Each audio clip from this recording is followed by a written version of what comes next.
Hello and welcome back. Sean here, Mountains Garage. It's mid-July 2025 and it's hot and humid outside. It's going to be for a couple days. The beauty of the Northeast is it should blow over in a few days. Might have some thunder and lightning. Hopefully no damage from winds. And then the weekend looks pretty good again. So today I'm starting assembly on one of the big Pinion 9-inch Ford rear ends. I was lucky, a friend of mine, John from Missouri, 2 weeks ago said, hey, Mittler Brothers, Mittler Brothers, the company that makes the housing narrow and jig that belongs to my brother but lives here, thank you.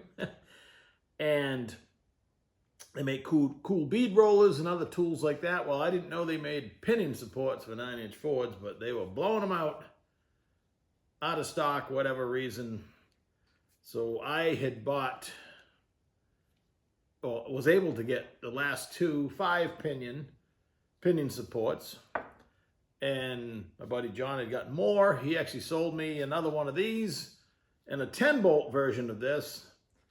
The Yukon style housing I just bought has a 10-bolt flange instead of 5, which it's not an area where you need more strength necessarily, but if you have like a bolt-on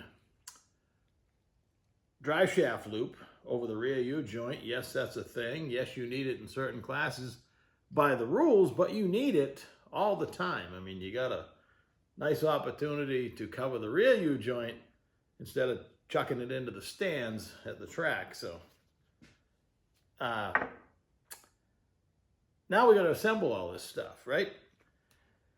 By comparison, got some extra stuff here.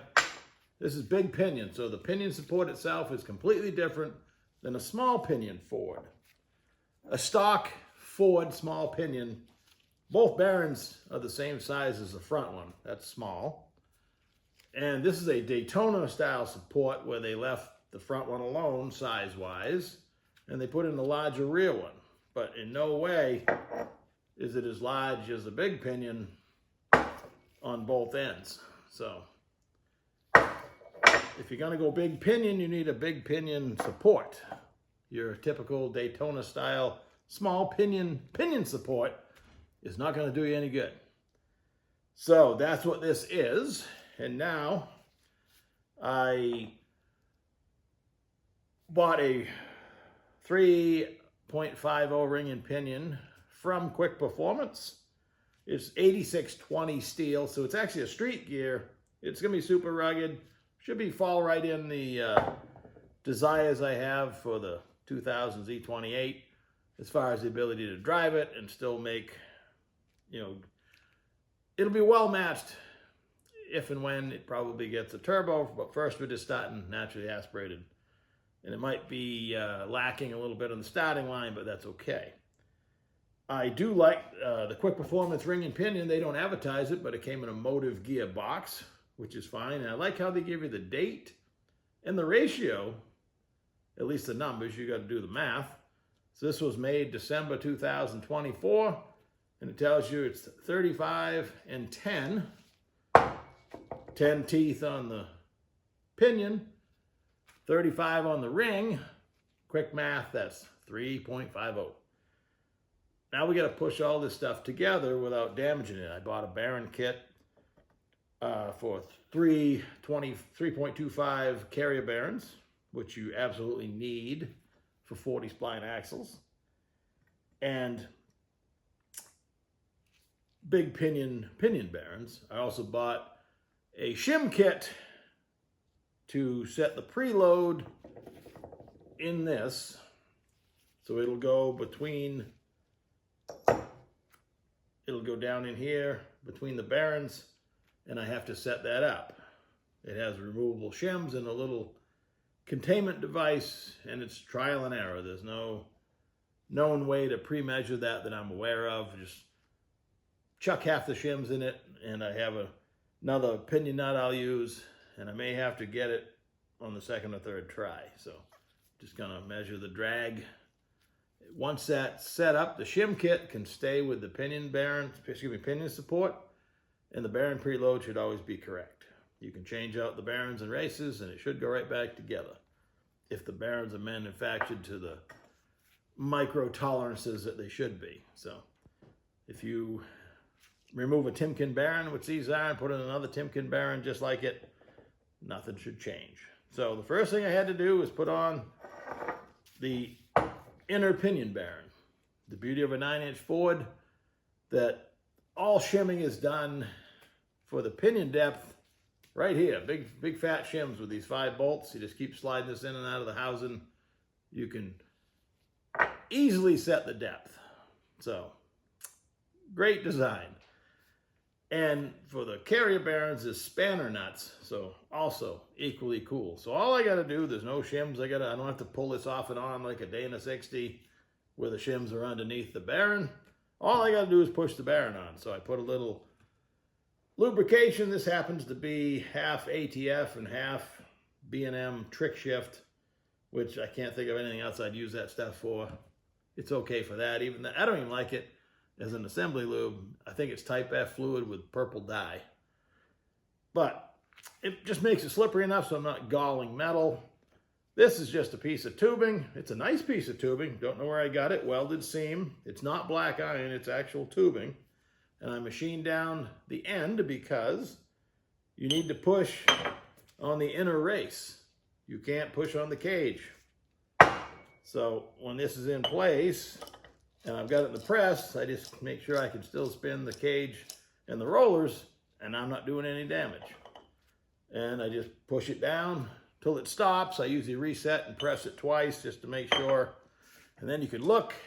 If you can't see any daylight between it, the bearing and the pinion stem, that's done. And this tool, I need to mark it because every time I got to go digging through my round stuff, I'm actually going to write on it with I have an engraver.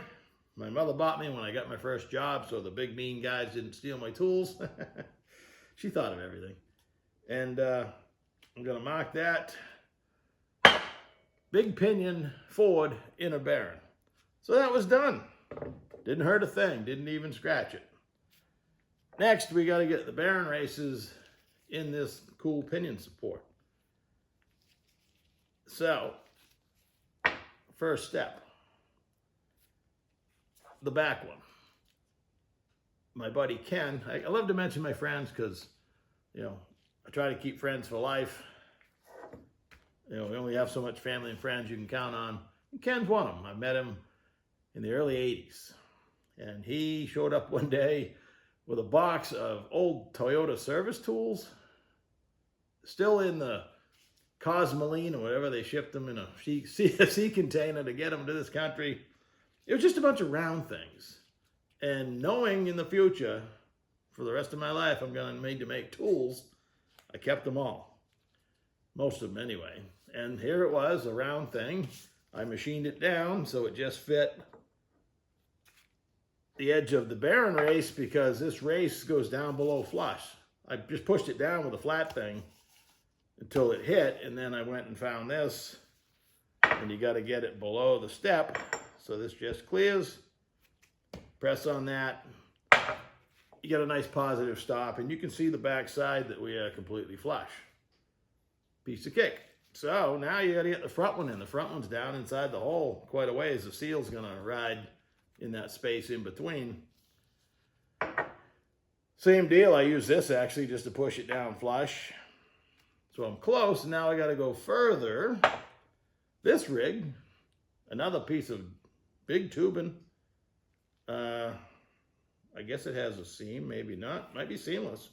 Don't know where I got it, but I always save round things. For this reason, I had cut it down, and this presses on the carrier bearings, 3.25 carrier bearings. Not this operation, but I dug it out because I knew what it was for. But if I turn it around, it fits right in the hole. I press here. Piece of cake. All the way down till it stops. So, I managed to get the pinion support assembled. Not a scratch. It fits very well in the housing I'm going to use.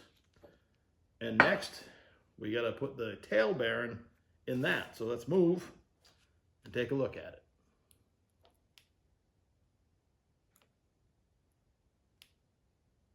Did it again.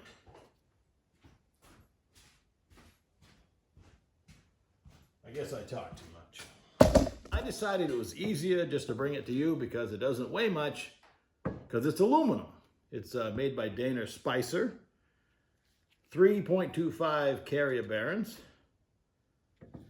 What I like the best about it, and the same goes for the Yukon and now the Yukon copied housings, which will be the next one we set up. Instead of having, do your own research, but Ford has this terrible little retention device for the tail bearing that's down in here that goes against, or the tail bearing, the pinion slides into it, that stem on the back. I should start juggling here. So instead they just machine a groove and put the snap ring in. So you got a nice set of Mac tool snap ring pliers. You can convert to internal or external. That's an internal snap ring. And simple matter. My old faithful bushing driver set I've had forever. I mean, one of the first things I ever bought. It fit right against the tail bearing.